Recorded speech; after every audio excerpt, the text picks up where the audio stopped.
I co-taught a class at Yale last year with a friend of mine who's a philosophy professor and an atheist. And the conceit of the class was we were going to look at arguments about and around the existence of God and the meaning of the universe in the ancient world and the modern world, and sort of compare them and see, how much has changed, right? Is it the case that we have made all of this progress, and the ancient Greeks were just arguing about,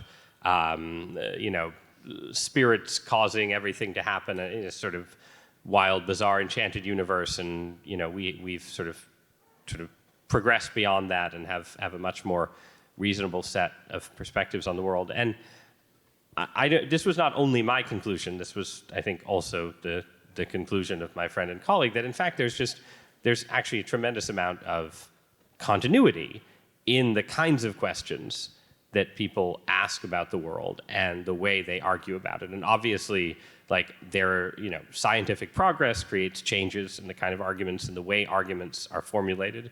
But if you go back to the ancient world and look at the arguments that people who didn't believe in God or were deeply skeptical were making, they have a lot in common with the arguments that, for instance, you'll hear from an atheist physicist today about how we should assume that the universe we're in is orderly and rational and law-bound because it's just one of a near infinite number of universes, right?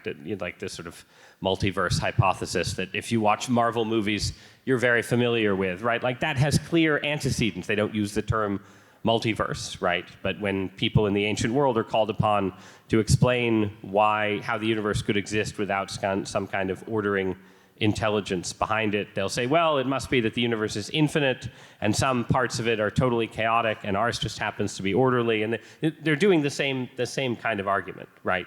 There's real similarity there. And I think the same is true in arguments among religious groups and believers, right? Like, ancient peoples were not, in fact, sort of, they were not as simple-minded as, not that Frank was calling them simple-minded, but that there were, in fact, very sophisticated debates from the beginning about, polytheism versus monotheism, right? And, whether it made sense to believe in one God or many gods and all of those kind of things.